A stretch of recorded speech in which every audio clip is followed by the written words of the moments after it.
Summer हारून बिलौर साहिबा, क्यों आप ऐसी तरमीम लेके आ रहे हैं जो एक बार फिर विफाक पर स्याह धब्बा है या विफाक को नुकसान पहुंचा सकती है, खुदा न खास्ता? देखिए, अपने भाई फैसल चौधरी की तरह मैंने तो ये ड्राफ्ट नहीं देखा। उन्होंने देख लिया। उन्होंने देख लिया, वो मुझसे 10 कदम आगे हैं। और आप हुकूमत में आपने नहीं देखा? मैंने नहीं देखा जी। हमारी तो आपकी नेग्लिजेंस है? नहीं, हमें अभी ये ड्राफ्ट अवेलेबल नहीं हुआ। हाँ, क्यों नहीं हुआ, यही तो सवाल है हमारी, क्योंकि जब वो ड्राफ्ट आएगा, तो वो ठीक कह रहे हैं कि आप लोगों को तो कम से कम पता होना चाहिए कि आप ला क्या रहे हैं। जब वो ड्राफ्ट इस पोजीशन में होगा या जब हालात इस पोजीशन में होंगे कि वो ड्राफ्ट पेश होगा तो सबके सामने आएगा ना। आप वो करते हैं। मेरे भाई ने चार्टर ऑफ डेमोक्रेसी की बात की। उन्होंने कहा कि 2009 में ये बातें तय पा गई थी। 2009 के बाद यूसुफ रजा गिलानी साहब को कोर्ट के ऑर्डर से बर्खास्त किया गया। मियां मोहम्मद नवाज शरीफ साहब को कोर्ट के ऑर्डर से बर्खास्त किया गया। तो कहीं नहीं लिखा था ना कि आइन में या कानून में की खिलाफ वर्जी करेंगे। आइन और कानून की तो मेरा कहने का ये मकसद है कि जब मैं या कोई और या कोई इलेक्शन में खड़ा होता है, आपकी पेपर्स जाते हैं, आपकी स्क्रूटनी होती है। कभी कभी आपसे जो रिटर्निंग ऑफिसर होते हैं आपको कहते हैं कलमा पढ़ के सुना दें, दुआए कनूत पढ़ के सुना दें। आपको चेक करते हैं कि आप वो सारी बातों पे। हमारी जो जजेस की बनने का तरीका था तो वो इतना रैंडम था कि बस जिसका की डेट के ऊपर वो it was all fixed on a date या ऑन एक न्यूमेरिकल किस्म का एक वो था।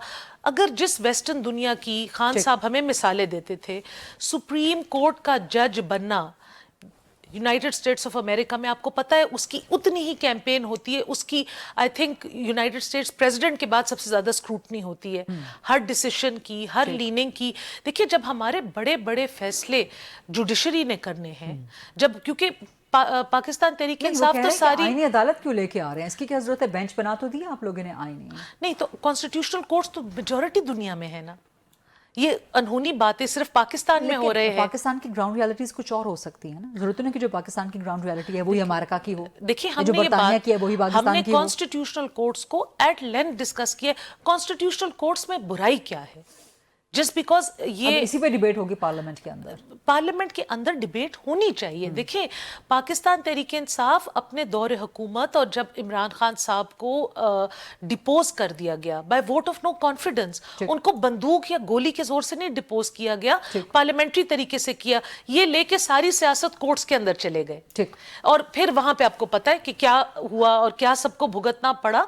अगर उस प्रोसेस को हम रिफाइन कर दें, प्रोसेस को हम ओवरटर्न नहीं करें, उस प्रोसेस को रिफाइन कर दें, तो आई थिंक इसमें कोई बुरी बात नहीं होना है। चाहिए। बिकॉज़ 26वीं के हवाले से यही था कि रात की तारीकी में लाई गई और उसका प्रोसेस ट्रांसपेरेंट। रात की तारीकी में तो उन्होंने ड्राफ्ट देख लिया, मैंने तो नहीं देखा।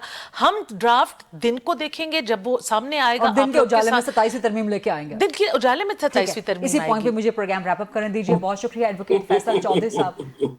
ये हंसी ऑन एयर जाने दें जी एडवोकेट फैसल साहब की। चली गई आपकी हंसी ऑन एयर। आपके जवाब से ज्यादा जिस दिन ड्राफ्ट दिन की रोशनी में आया, मैं और गरीदा दोबारा शो कर ले। चले, हम फिर आ जाएंगे। फैसल भाई यहीं पर ही हैं, हम भी इंशाल्लाह यहीं पर ही है। प्रोग्राम जरूर करेंगे कि डिबेट किस वक्त आता है, दिन के उजाले में या रात की तारीकी में।